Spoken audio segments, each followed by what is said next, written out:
Welcome to LOA Today. I'm Walt Thiessen here with Dark Dry Drew. It is Thursday, December the 27th, 2018. It is 8 p.m. New York time, 5 p.m. Los Angeles time, 1 in the morning in London, England, and in Sydney, Australia, it's around 12 noon. Wherever you are in the world, thank you for tuning in, listening live. We're glad to have you here. Dark Dry Drew had a great holiday, so he told me before we got started. So I'm going to just confirm that. Drew, how'd it go? I mean, you have a good holiday, good Christmas? Yeah, it's always overwhelming for me to be around lots of people, but I appreciated getting all of that opportunity to see everyone, especially because a lot of family is going to be moving out of state. So. Oh, really? Yeah, wow. It was a good time. What about you? It was a different Christmas, as anyone who tuned into this morning's podcast with Joel found out. I told the story of how we spent Christmas because if you want to listen to the whole story, you want to go play that episode. It's entitled Louise's Christmas Miracle. But we spent Christmas Eve in the hospital.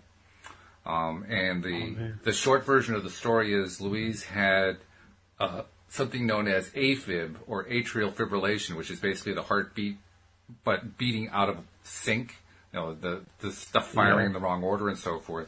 And long story short, after a bunch of medication and some attempts and so forth, at around 10:30 at night on Christmas Eve, she was asleep, and in her sleep, her heart stopped for about 5 seconds, reset itself like a reboot of a computer, and when it came back, it was beating a normal sinus rhythm, and everything was improving by leaps and bounds. So that's why we're calling it our Christmas miracle, because it all happened on Christmas. She found out actually Christmas morning, about 2.5 hours later, because it was actually pretty cool the way the thing happened.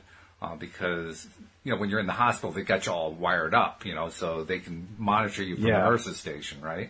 And all of a sudden she flatlines, and everybody in the nurse's station, their eyes shoot over to the board. What's happening here? And her nurse, who knew what was going on, said, "Wait for it." And 5 seconds later, it kicked into gear, and they all started celebrating, cheers, and passing drinks around and high fives and so forth. And she went to tell Louise, saw Louise was asleep and knew she needed to sleep. And she also knew she was going to have to wake her a couple hours later because she'd have to take blood pressure and give meds and all that kind of stuff. So she waited till 1 a.m. on Christmas Day and woke her up and told her the great news, and Louise could hardly even go back to sleep after that. So it was very exciting. Yeah. Well, that is wonderful. I'm very happy to hear that. Yeah, we were too. And she is improving tremendously. I mean, since that happened, she's remained in sinus rhythm, which means she's gotten a lot of her strength back that she didn't have before. Lots of good things happening. Just yesterday and today, we went out and did some shopping.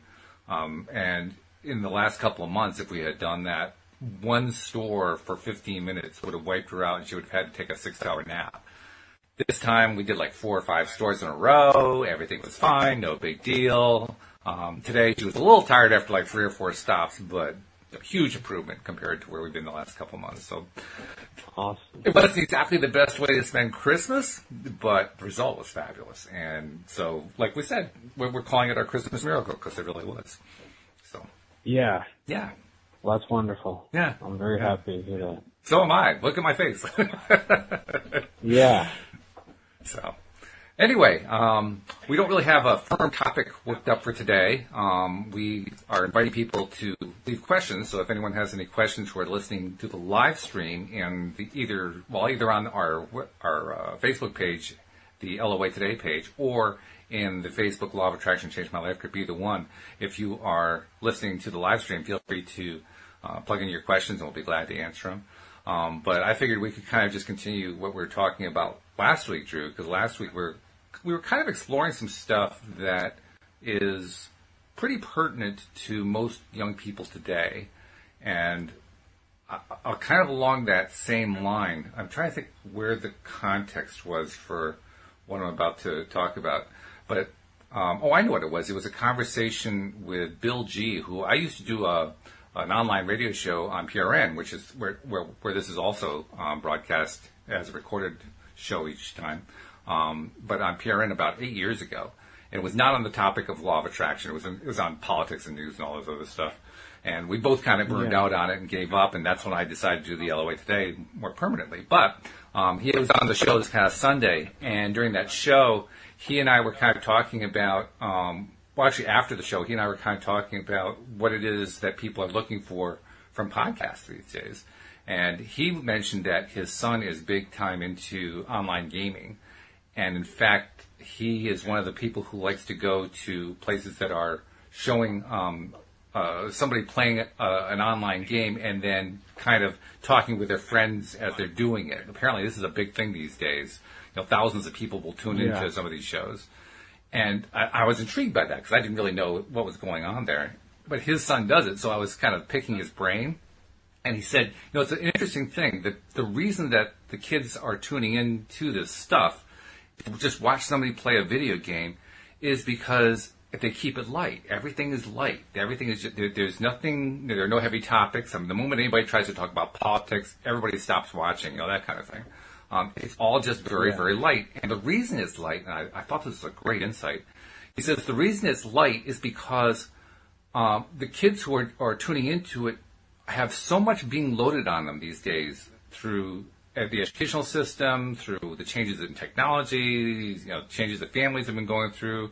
You add it all up, and they're feeling a tremendous amount of pressure, so they need a release valve. They don't like anything about television, so they don't want to watch television. So they're going on to YouTube or Facebook or whatever, and just tuning in and watching somebody play a video game that they like to play, and listening to the commentary, and just enjoying the fact that because there's nothing heavy going on, it's all an escape. And I thought, wow, that's really something. Because kind of in a sense, that's what we're doing. We do get into some issues sometimes, not so much politics, but we talk about people who have trouble manifesting stuff, or just some basic life issues, that kind of thing. But apparently, the lighter that we keep it, the better. So I'm kind of trying to take that to heart and say, okay, well, what can we do to keep this program as light as we can every single time that we do one?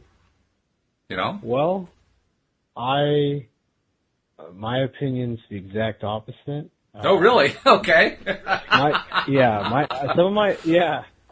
Well, tell me, because I'm definitely not a millennial, so I need to know. No, and that's part of the reason that, the reason that I mostly connect with people age 50 plus is because I've always in a lot of ways I've always been ahead, in a lot of ways I've always been behind my age group. Okay. But a lot of the people my age and a lot of people in general do not like deep, heavy topics. But to me, these are the pertinent questions that they are tough to deal with, and they're something. For me, the past 6 months has just been a constant. This perpetual trip into the abyss and examining all these things about my life. But and a lot of people get scared off by that. They're not willing to go into the abyss. But then when you've been in there long enough and you don't ask, why are things terrible? Why and this, that, but instead, how can I get out of here? Once you know the problem, then it's the how do you fix it? And you begin ascending this mountain. And I recently got to the top of one of those mountains. And of course, once you get to the top of one mountain, you'll see that there are just procedurally more and more mountains that get higher and higher and higher, and you have to go back down and continually changing your life. But I'd say that this program's strength is that it's able to go into deeper, heavier topics, but remain optimistic about it. And rather than being an escape, it's a guiding light for people who are in heavy times, because there's already enough. Everyone's already trying to escape, but no one's willing to face difficult issues for the most part. And sometimes a lot of people have to be forced into it through a big life crisis, through, the end of a relationship, a death, or some, life-changing event. So I would say that, depending on who's having a good mix. Whenever you and I talk, I'm kind of, to some degree, I'm a pretty nihilistic person, but I'm also really optimistic. And that's you're the first person I've ever talked to who described himself as nihilistic. And I've known about nihilism for quite some time, but I don't think I ever knew anybody who self-identified that way. So that's fascinating. And my friends have called me that too, or they're like, oh really? They're like, you are a nihilist, aren't you? And I'm like, well, yes, but it's to some degree, it's my personality type. a lot of people with my personality type, INTJ, I kind of have this approach where in my head I can envision a perfect reality, but then the actual reality we're in is never perfect. And so there's always this sort of disconnect between the way that I want to make things, the way that I wish things were, but then the way they actually are. And so in my head, everything is incredibly optimistic, and I'm always pushing for the best and trying to, to fix all the problems and to take on all of these issues that are challenging and heavy. For me, it's more fulfilling to not escape, although escape is necessary. But with a program like this, it's not a time to escape. It's a time to dig deeper. And then with you, and then of course the everyone else involved, I suppose it's like a support group to some degree. At least that's the way I perceive. Kind of like in the way that Alcoholics Anonymous functions, of like all these people dealing with a common issue. Here it's all of us with the law of attraction focus, but for a lot of people, you don't go to the law of attraction if your life's already good. That wouldn't occur to you. Like, it's something that you had to have gotten into because things weren't good, and that you're trying to fix that.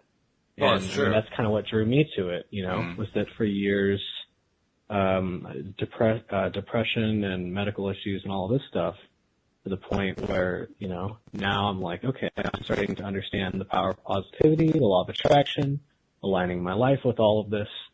So I would encourage that, my opinion would be that, if certain hosts prefer to, or co-hosts prefer to keep it light, and that's their approach to do that, but to kind of, suss out which each person's plan is and kind of what they're getting out of it, or what, because what I want out of this show, and what for my own self, and then to create, our unique perspectives, kind of create this, I guess you'd call it a product essentially, but we're creating this thing that we're presenting to other people. And so the combination that we have, optimistic nihilism is what I call it. Okay. And I even made a little short film about that, and no one seemed to understand what they're like. What the hell is optimistic nihilism? Like, what does that mean? So what is it? I mean, define it. Tell us what you think optimistic nihilism is. So I have the way my brain works is there's problems and solutions, and then I function in systems. And so when I look at the world, like let's say I go to a concert. Sometimes I can just fully be in the moment and just take it in for exactly what it is. But a lot of the time I'm very caught up in my head, and that's kind of, somewhat personality type, and then years of me kind of finding fulfillment in that. But at the same time, that of course can be kind of damaging when it can pull you out of the moment, and it kind of, the emotional side can suffer more, where you want to have a good balance of just, thinking and logic, but then also the emotions. So if you're all on one, then you can kind of be out of tune essentially. So for me, the optimistic side is the side that keeps pushing forward. The side that's like, I'm going to make all these films, I'm going to do all this comedy, I'm going to, fix all my health problems, all this stuff. But then the nihilistic side is sort of the thing that kind of grounds me in realism, and like, okay, I do have to accept the fact that like I have a perpetual medical problem that will always be a challenge, and that a lot of the world's pretty grim, and that no matter, there's a good chance that all of my efforts can fail, which could be out of my control even. And so there's all these other things I take into account. And so in that regard, it's often nihilistic. And then like with my friend last night, we were discussing all of these things about the future. He was talking about basically gene editing, and how, say, thousands of years from now, it would be advanced enough that you could splice from like different animals and human DNA. So you could potentially grow back your arm if you had like, a gecko DNA. They found that aspect. And I was like, well, that's very optimistic of you. I have a much more nihilistic approach. I do not think that most people would use gene editing for the good. But I see the potential for the good, but I don't think it would happen. And so that's kind of my, as like a light version, I guess, of the optimistic nihilism.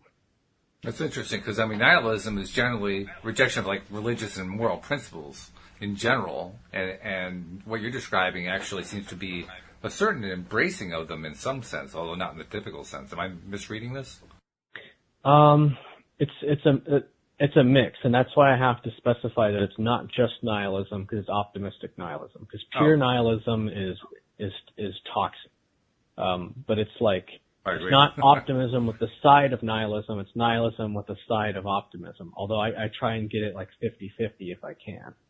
And that's kind of what, it's just enough, because to me, especially with like, for instance, a lot of like motivational speakers, self-help kind of stuff, a lot of it's just like, think positive and it'll fix all your problems. Oh. Mm-hmm. Or, do this and your life will be better. And to me, it was always like, that's a bunch of BS. Like, all these people pretend that life is great, but like most of the time, you're always facing new challenges and problems, whether it be with friends, family, your own life, whatever it is.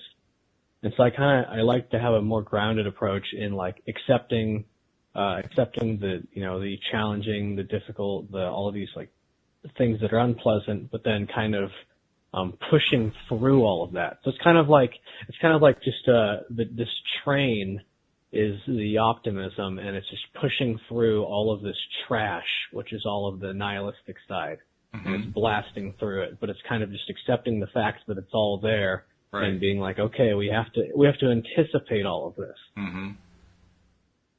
Okay. So I guess it's part of, I guess what you're describing then is a growth philosophy, which is not really what typically nihilism is, but it's a growth philosophy. Yeah, and I mean, the terminology, I suppose, is flexible. For me, that's what makes the most sense, is calling it optimistic nihilism. Okay. But I suppose it could be, this is kind of a side tangent or whatever, but essentially, words only have purpose if they convey meaning, and That's true. The titles are irrelevant. Essentially, it's just kind of a placeholder for my own self, and to kind of convey that to people. Well, I mean, you certainly made some good points, and I'm wondering if there might be like a common ground to draw both of them. I mean, on the one hand, somebody who's just looking for escapism, you really can't do a whole to help them escape unless they're in a headspace where they can actually look at the problems. And then now it's not just escapism, now it's actually addressing problems head on. By the way, do you have a headset or something? Because I'm hearing my echo coming back to me as I'm talking, and that's not making good audio. I do have a headset on. Is it not coming? Does it sound weird? Somehow I'm getting an echo. Maybe it's not going on to the tape, and actually it's just canceled out. So maybe the filtering is taking care of that. So we'll just assume that it's okay. Everything sounds fine on my side. Okay. Well, then let's go with it for now. I mean, I heard the echo. Maybe I'm just hearing it. Maybe it's not going on to the recording. So we'll just kind of go with that for now. Okay. But I'm wondering, though, is there a way, I know you can't actually make somebody want to address their issues. That's kind of obvious, really. But I'm wondering if there is a way to draw somebody in based on the idea that it is an escape. And, oh, by the way, while you're escaping, you're also going to learn some stuff about yourself. And I don't know if that actually works together or not, but I kind of like it, too, because it'd be great to, reach a larger audience that way. What do you think? I don't. I think that certain hosts would be good for escaping, and certain hosts would be good for not escaping. You don't think there's much of an overlap then? And also, I think that the inherent nature of the show is discussion, which requires thinking, and the reason that most people like YouTube and Twitch, which are the main streaming things for games, right? The reason they like those is because it's simple. All you have to do is sit there and watch. It's like Coors Light at a party. Like, everyone can drink Coors because it almost tastes like water. If you were to bring some obscure German import, it might be very, very quality, but you have to get to the point where you appreciate that. Mm-hmm. And so, with escapism, I think that a lot of times... Well, it's sort of like television without the commercials and without the crazy dramas. It's basically, it's still watching something and just being the observer rather than having to actually participate in some way. I understand the importance of escapism. I don't think that this show would provide escapism for young people as much. I know most of my friends like to watch the gaming because, like you said, you just watch someone kind of fiddle around. They don't talk about politics. They don't talk about trouble at home. It's just a lot of people already have trouble at home and trouble with politics and trouble with their own life. And then furthermore, a lot of people like to blame most of the problems on external things. And I believe that most people's problems are their own fault and their family's fault. And after that, once you can kind of address those things, then you can take on a lot of the external problems. Because there's always going to be external problems, whether it be, people treating you poorly based on what you look like or where you come from, or just the fact that you grew up in a certain area. If you're born in Cape Town, South Africa, like right now is not a good time to be there. But 50 years ago, maybe it was better. Or like where I grew up, this town has gotten immensely better, and then all the gentrification of the day changed everything. So it's one of those things where like everything's changing, and so that has to be taken into account as well, kind of. But you also mentioned fault, and one of the themes that we like to talk about here, and I talk about this with a lot of my co-hosts, is the idea that finding fault actually is not our best strategy, even if it's finding fault with ourselves, maybe even especially if it's finding fault with ourselves. Because when we're finding fault, what we're saying is, here's what's wrong. Here's what I don't like about what's going on in my life, and I'm going to tell you the story about what's going on in my life that I don't like, and I'm going to keep telling the story of what's going wrong in my life. And we know what kind of result that produces. So I'm wondering if maybe we need to reframe in some way to make it clear that we're not trying to find fault, we're trying to find ways to live with what's going on and to feel good about what's going on. Because when we can find ways to feel good about what's going on, it's not about whether I'm at fault, somebody else is at fault, or pointing fingers or whatever. It's about how can I find a better way to feel. Is there a way to feel good about what's going on? Or if not to feel good about what's going on, is there a way to refocus so that I'm not as drawn into the craziness of what's going on, and I'm now focusing on something else that's a better thing and a more pleasant thing, and something that is more, in tune with what it is that I really want in my life. Because that's what really happens. We get caught up in talk about trying to escape dramas. We're trying to escape dramas for a very good reason. Dramas aren't fun. They're kind of interesting to watch in a movie, but when you're living them, they're not really fun at all. So escape is certainly one thing we want to do, but I think ultimately what we want to do is we want to learn how to look at things differently so we don't experience it as a drama. Yeah, and I agree that the strategy should not be to find all the faults. The first step, though, is finding the faults, because you can't align your life, with like the law of attraction, where you're trying to align everything towards your goals. Mm-hmm. If you don't know what the faults are, so that's why I like to look at the faults first. First, because I was explaining this to my friend, because he and I, for years, had the same problem. We're always asking why. Why does my life suck? Why, right. Why don't I meet new people that blah, blah, blah. Mm-hmm. You don't need to ask that many whys to really get down to what your problem is. And generally the answer is that you are your own problem in all cases, and it's about restructuring your brain. But you do have to ask the why first. It's like if you're digging the ground, and every time you dig in, that's a why. And it only takes a couple times of digging to be like, oh, there's no toxic waste here. Mm-hmm. Well, now you no longer ask why. Because asking why is just digging more. If you keep digging 10 feet over and 10 feet over and 10 feet over, you saw waste there and there and there. Maybe over here you're like, oh, there's actually no toxic. That why did not lead to a negative. But basically, you only have to ask a couple whys, like why am I so depressed all the time? That was the why. Mm-hmm. Then for me, it's like, well, I know why. Like, I knew why my life was depressed. It didn't take much to think about. But then, and this is where the law of attraction came in, it was how. How can I make my life better? Because when you reframe it, that's the strategy, what you're talking about, right? Where you reframe it, so it's how can I make my life better? And when you ask yourself things in a positive way or a negative way, your brain will come up with millions of answers. Like they'll just start pouring out. And that's what happened to me. Was I'd been asking why and why and why all these terrible things, and I was getting terrible answers, and it kept dragging me down, and I kept digging into this toxic waste, and the farther I dig in there, the harder it's going to get. And so I started asking how. And once I started asking how, it was, well, how about we go to bed at midnight and, wake up at 8? How about we stretch morning and night? How about I carry a water bottle and a book everywhere I go, so I'm not looking at my phone? And once you start asking yourself, how can I make it better? How can I change this? it all just like comes together at once. That was for me an enormous revelation that my mom had even told me this years ago, and my dad had told me this. It's one of the things you have to experience yourself. You have to be so entrenched in the toxic waste that you get to a point where you're like, oh my gosh, I finally get it. It's no longer worth asking why. It's now worth asking how. Like, it's basically like you look up and you realize you're deep in this pit.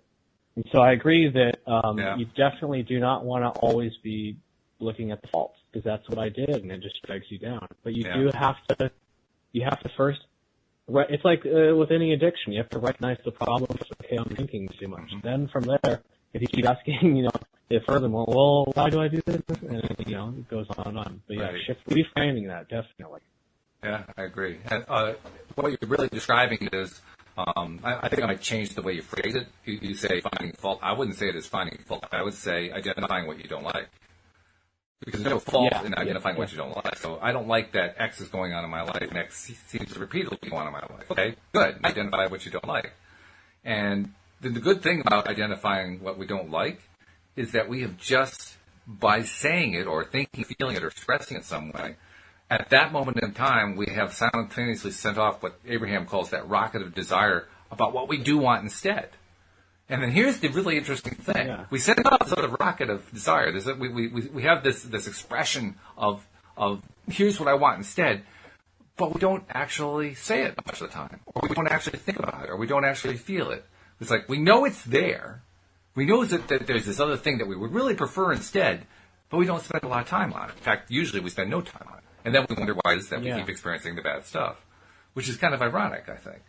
You know what I mean? I mean, it seems like we should just follow up, but we don't. It's almost like we have a broken record that goes on inside of ourselves. And in that broken record, it's like we have this compulsion to keep talking about all the stuff that keeps happening over and over again to us that we don't like. And say, I definitely don't like that. I still don't like it. I still don't like it. But all I have to do is just say, well, here's what I like. Here's the part that I really like. I would love this. I mean, wouldn't it be nice if this happened? Wouldn't it be nice if that happened? And I think I know what part of the reason why is. Part of the reason is there's no drama in wouldn't it be nice if. There's plenty of drama in here are all the things that are going wrong, but there's no drama at all in wouldn't it be nice if it worked this way. You've expressed it and you're done. Yeah. So that's definitely got to be part of it, Yeah, it is a huge part of it. And I think it's one of the reasons why we have so much trouble as individuals shifting over to that new perspective. Because, okay, I've identified what my new perspective is. My new perspective is I really like life better when I don't fight with my father, or when my girlfriend and I get along, or when, happy wife, happy life, or whatever it is. Yeah. And then that's it, because I've just expressed it. We have to learn how to express beyond that. We have to learn how to kind of replay it and turn it into a new tape loop that replaces that old dramatic loop. That's what's so difficult, because it's not dramatic. It's just feels good. Okay, that feels good. I like that. Yeah. I think we're also creatures that, habit inherently. Absolutely. It's so easy to get, if you've been negative for years like I was, then that switch is like, I literally had to restructure my brain, and I had to hit like the rock bottom, and then even go beyond the rock bottom that I thought I'd been at. Like, you just keep descending, because the quote is, hell is a bottomless pit, because as far down as you are, there's plenty of ways to go even further down.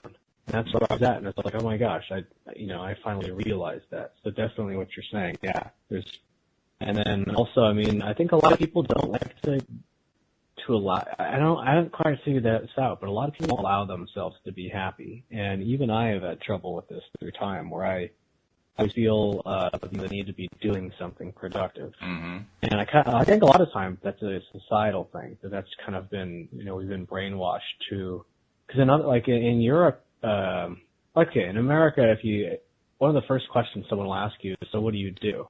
Mm. And what you tell them that you do, oh, I'm a fry cook, or oh, I'm a scientist, they'll judge you based on that. But in another country like Europe, for instance, people do not base their entire character on the work they're doing necessarily. It's more holistic in that they're, oh, I'm a painter, and I like to go ride my bike, and all these other things. And so in America, there's sort of this societal pressure that if you're not being productive, you're a loser, you're a deadbeat. And I think that's kind of been brainwashed to some degree through even, that's the thing is like, it's pretty easy for a few ads and propaganda pieces to subtly, or even just in the films. It all kind of compounds, and then in the films, the characters act this way, and the cartoons they act this way, and all the role models you see out there, or who you think are role models, they act that way, and your parents act that way, so then you act that way.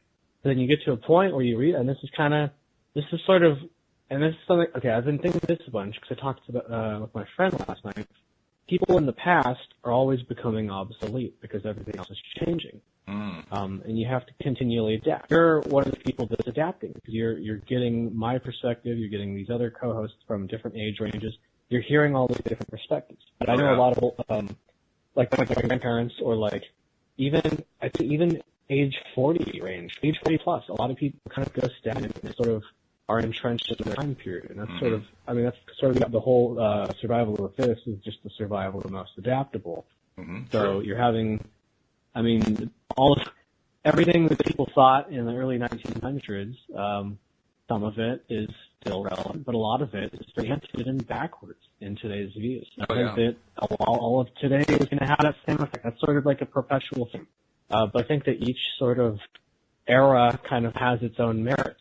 And some of that is forever lost. We're seeing the degradation of family values and sort of like a consolidated, religious beliefs to where now there's so many different beliefs that there's not really a clear path for everyone. And so a lot of people are lost. And so there's so much to look at.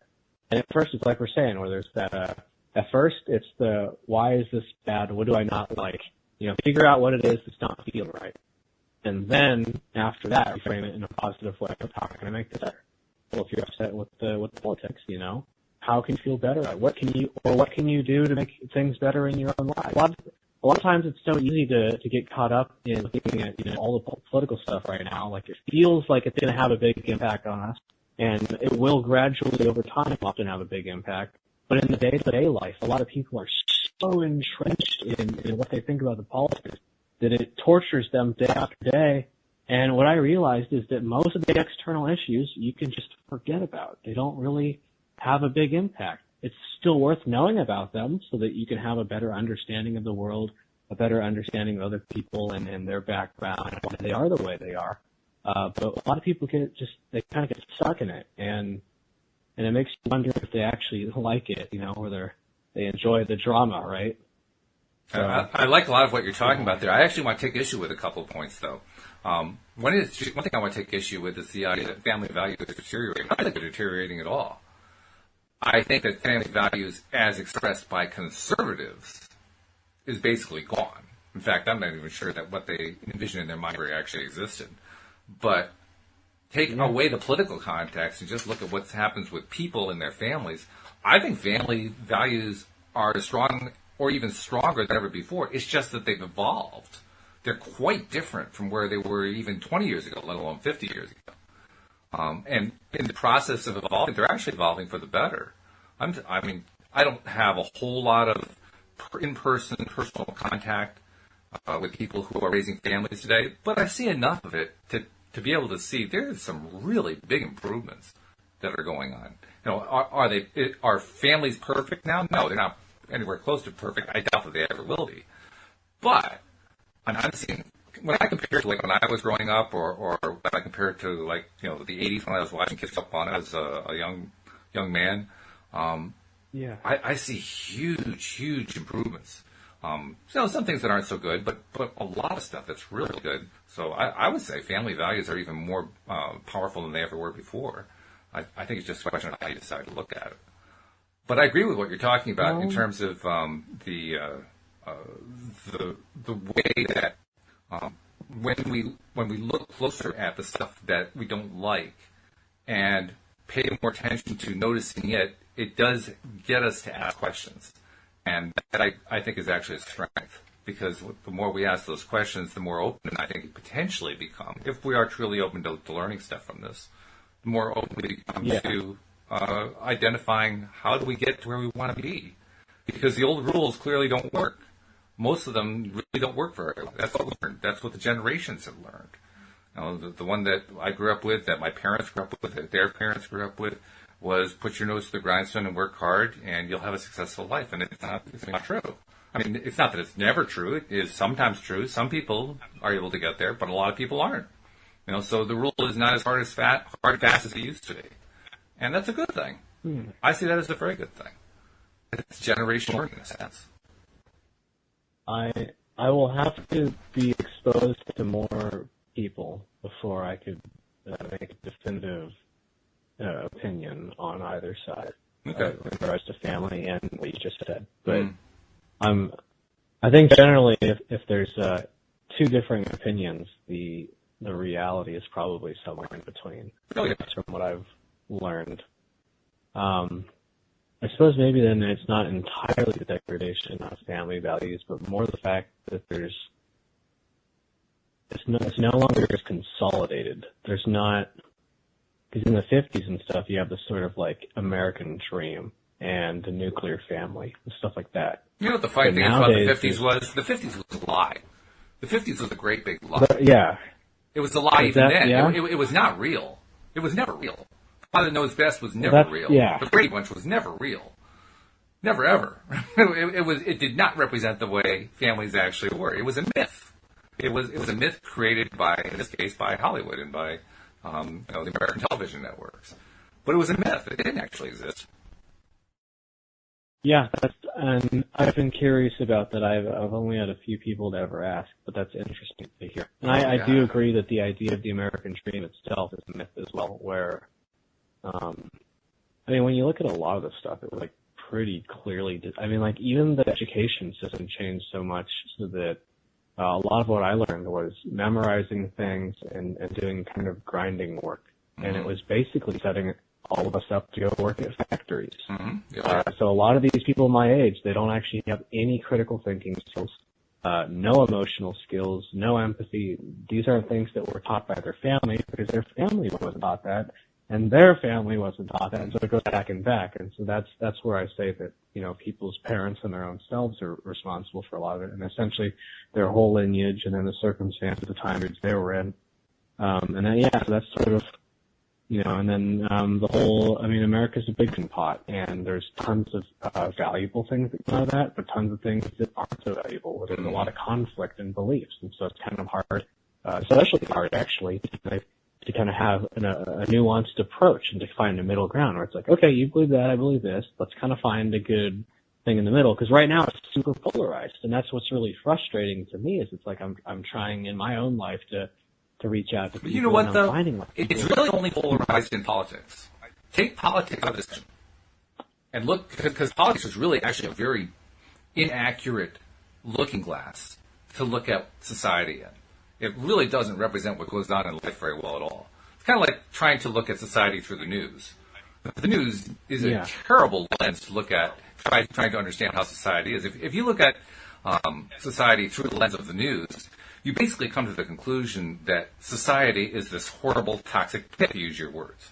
It's just this horrible thing. But you actually look at society, and it really isn't that at all. There's that in there, but it's not like every town is living under a threat of a terror attack. You would kind of think they were because of what the news talks about. Yeah. But that's not actually the case. You can probably count on like the seventh or eighth decimal point how many people in the United States have actually been touched by a terror attack. I don't mean to take away from the fact that people have been touched by it, and clearly it's traumatic and horrible to go through it. But the vast majority of people have never been touched by a terror attack, not directly. They've seen it on television, they don't in that sense. But in terms of being personally touched by it, very, very few people have been touched by it. So the news lens is a really lousy lens to understand what goes on in society. Look away from politics, look away from news, look away from all that, and get a much better picture, I think. So I'd say throw that clarity thing out the window. This polarized society thing is not a polarized society, it's a polarized landscape, a political landscape. But the political landscape is just one small piece of society, and it's one that you can just dismiss. It's not that important. And I'll have to explore that more, because for me, my friends last night, we discussed it, because I've got a group that we've been friends since high school, middle school, but we all live different places, so we'll meet up 1 to 3 times a year, and last night was that, and And it's been interesting that when in high school, my friend and I were like super liberal, and then my other two friends were like super conservative, and now we're kind of all in the middle. And I do think a lot of people are definitely, I think people that actually take the time to think about it and kind of get their news from different sources and have different people from different walks of life in their own life, essentially. I think those kind of people are in the middle, and then the people that don't really kind of put the effort into it, that just kind of take things as it is, those people would be polarized. But yeah, that's a good point. But there's also another group that you're not taking into account, and that's the group that doesn't pay any attention to the news. And that's actually a more significant size group than you may realize. But that group has learned the valuable lesson that there is no value in strictly following the news. I mean, the news is not good for you. It's really, really bad for you, actually. You try to avoid it as possible. And, some people feel like, well, I have to at least stay informed. Okay. You can inform yourself if you really want to. You better put your guard up because you're going to get hit with a lot of distortions and mistruths. But at least don't inundate yourself with it. Don't constantly be absorbing it and using that as your looking glass to understand the world, because all you're going to do is get depressed. And this is not a new thing. Yeah. This has been going on for generations. It's because of the nature of news and also the nature of politics. The nature of news is to show the worst things that go on in life because they're the most dramatic, because that's how you get audience to sell advertising. And the same thing is true in politics. It's just have a different take on it. Politics is all about showing people the worst things in the world to scare them to death so that they can vote for you. But it's basically the same game. There is really not a lot of difference between the two games. One has one kind of currency, the other has another kind of currency. One uses that currency, one uses both. But otherwise, they're the same thing. And neither one is good for you. Neither one will give you knowledge. Neither one will improve your life. Neither one will really give you anything of value. Of positive value, anyway. It'll give you a lot of negative value. But it won't give you anything of positive value. Yeah. That's a good point. I'll have to, I've tried to stay away from the news. I know I'll hear my mom gasp, and she's like, oh my gosh. And I just like, don't even tell me. I don't even want to hear. I want to hear about children being hurt and, all these horrible things. It's like, don't. I have to admit, I still watch some news. I don't watch a lot of it. I certainly don't watch television. I get my news from Google headlines. That's it. Maybe I'll read an article or two. And I'll only allow myself to watch it from the perspective of wanting to laugh, of wanting to find it to be just perplexingly laughable, because it is. So much of it is perplexingly laughable. Yeah. But the moment that I find myself getting sucked in and feeling the angst of it and so forth, that's when I know it's time to shut off the computer, make sure the TV is off, make sure all the news is turned off, and just leave it off for a while, because I'm being toxically affected by it. And even that's a dangerous road to play. You're actually better off just turning it off entirely. In fact, I can probably tell you which of the co-hosts, most of the co-hosts actually don't listen to news at all. Believe it or not. Joel hasn't listened to a newscast in 2 years that I know of. Cindy, the same thing. She doesn't. Cindy does listen to a little bit of political news, but not probably more than she should. But for the most part, she just ignores most of it. Just doesn't pay any attention to it. Wendy Dillard, when she was doing it with me, she basically ignored the news. Tom Wells pays a little attention, but not so much, kind of for the same reasons that you do, because you have friends who are, strongly interested in political issues or news issues or whatever. And so he wants to be able to communicate with those friends. But even he's finding those friends are kind of disappearing, and for good reason, because they're still caught up in that cycle of all the negativity going on. And he's saying, I don't really want to focus on all that negativity. And so he's finding his friendship circle is changing, which I think probably resonates with you. Yeah, that's definitely been my life the past year, no doubt, and kind of just continuing onward. I suppose, and part of the problem for me is that I very rarely deeply connect with anyone at all, only maybe a handful in my entire life. So finding new people is always a challenge, but just finding people this thing is finding people to fulfill certain things. Like I've got certain friends for certain activities, but finding deep friendships, that's kind of the thing where it can be tough to hold on to them when they do thing, where they kind of do just kind of stagnate and get so entrenched in the negativity that's like, I just can't have this in my life. And, And that's where a lot of attraction thing comes in. Is sometimes you have to make a really tough decision to align your life with where you want to go. Mm-hmm. And that's I've definitely been everything you're saying. Yeah, the news, I try not to look at it ever. I only recently was trying to look into it just in terms of kind of having a better understanding of the global climate. But even then, it's just... One of the things that's helpful... Ever added it. No, it doesn't add anything. One of the things I think about is valuable is understanding that when other countries look at the United States, for instance, they look at the U.S. government and they have one opinion. They look at the people, the Americans, and they have a different opinion. If they just meet, the typical American, I mean, there are some people who are going to be just prejudiced against Americans, and that's fine, that happens. But most people in other countries, when they're interacting with an American, they don't think of them as being the U.S. government. They just think of them as being Americans. And in my experience, Americans tend to be fairly well liked. But the U.S. government is hated. It's completely hated. Yeah. And for good reason. I mean, let's be perfectly honest. It's terrible. Okay. Well, what that means is that in terms of the global picture as it's usually presented, in the global picture, Americans are terrible. But the global picture is based on what the U.S. government does. Whereas if you take a new picture, so to speak, and look at the world from the perspective of just people, and in this case Americans as people, then the whole picture takes on a different shape entirely.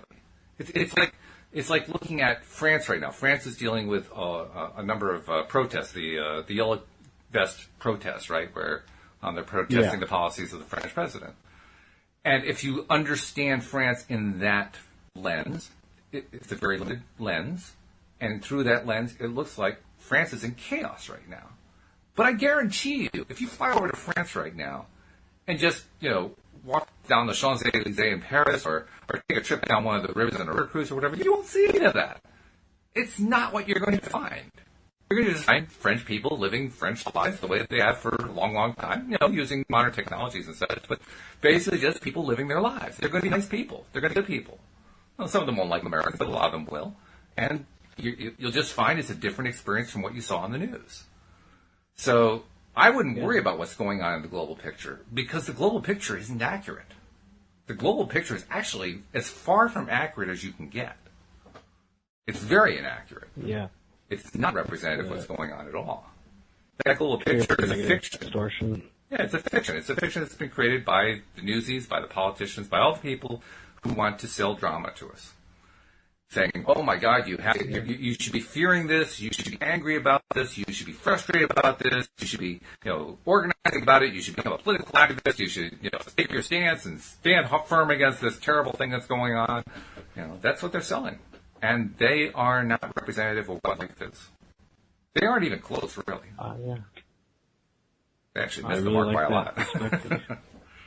And by the way, I had mentioned Theyre has been posting up a storm saying how she definitely does not, she likes to stay away from those who have no values, and she has, I think she also said she likes to stay away from the news. Yeah, she tries not to watch or follow the news.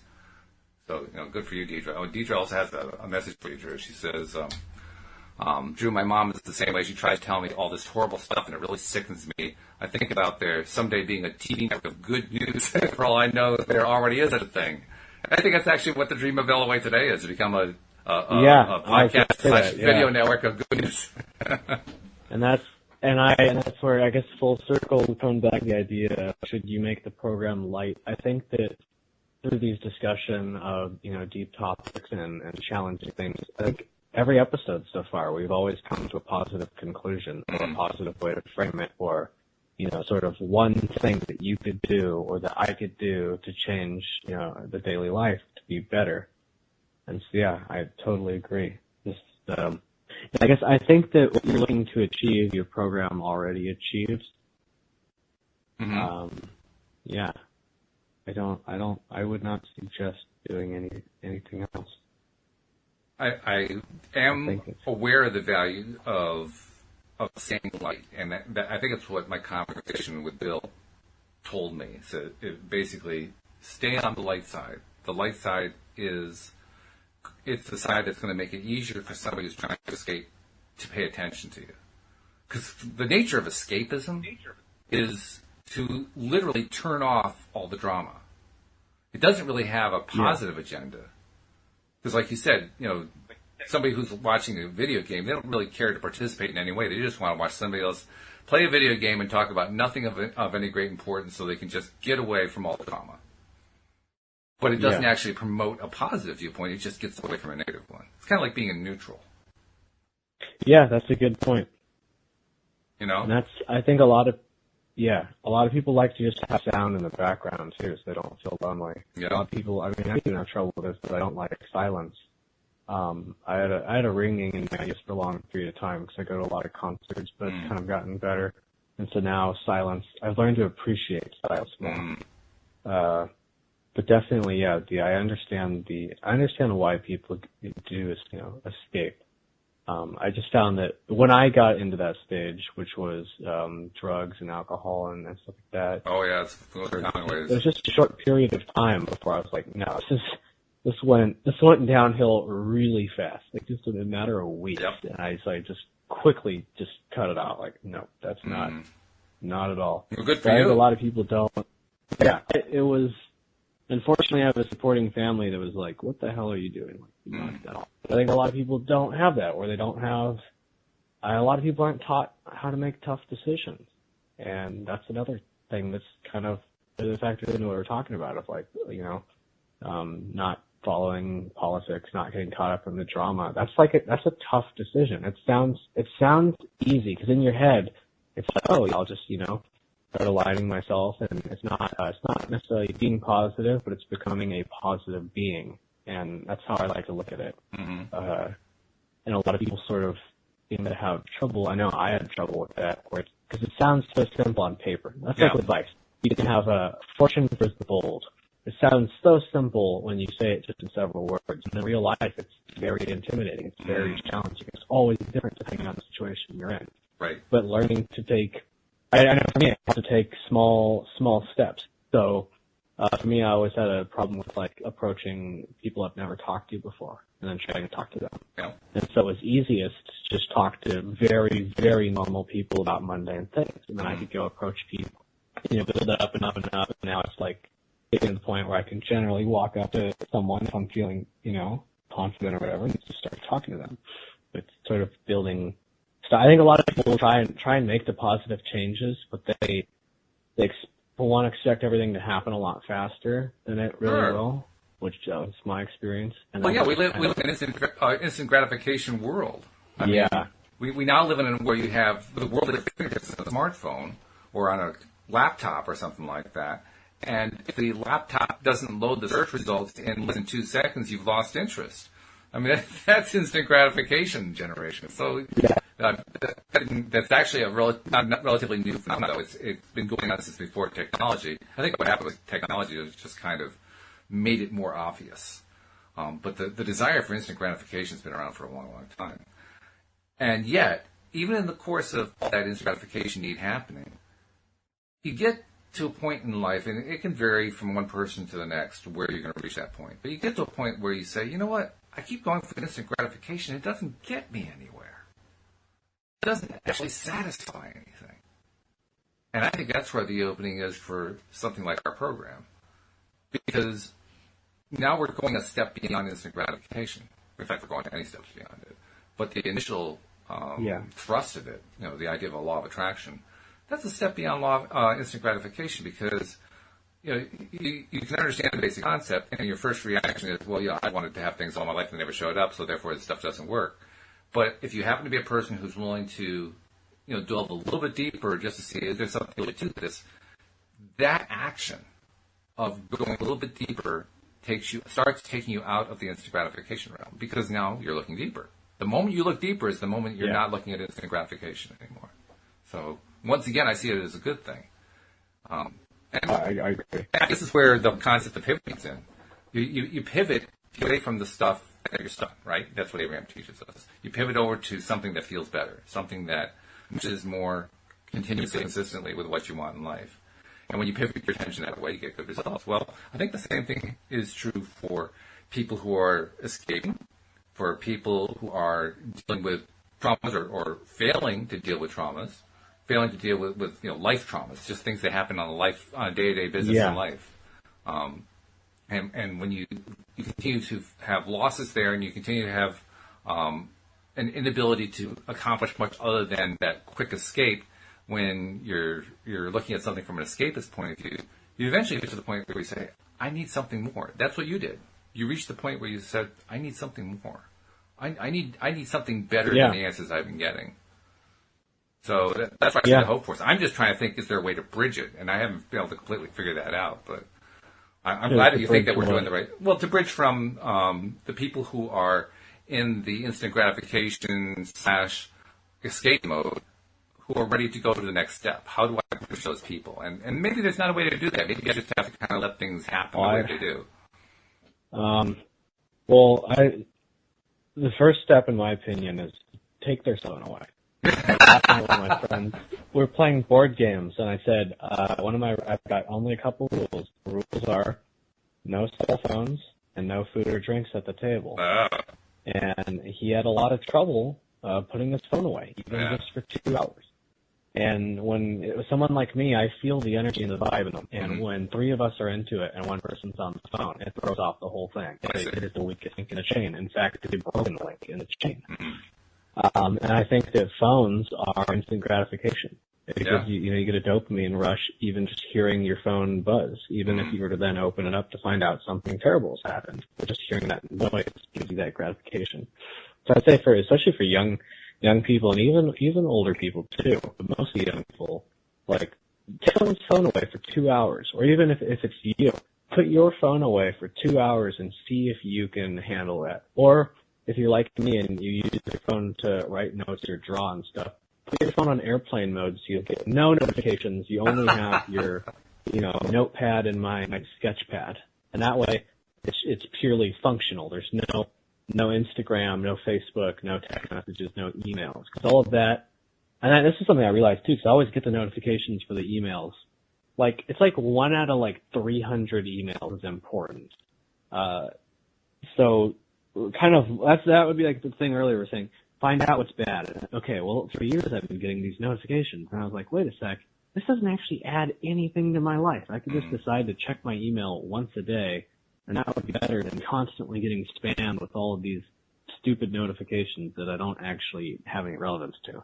But I think cell phones, like you said, the need or want for instant gratification always exists. That's human nature. Humans like things to be easy. Even those of us who like challenges, still are like, oh, nice, that was simple. I didn't have to do much there. Right. But the cell phones have damned a lot of people who, because I know for me, I realized that when I was using my phone a lot, I was literally not in the world. I was in the world of my phone, and I was like, holy crap, when I'm here, I'm no longer feeling emotions. I'm like this husk, like this representation of a person, not a person.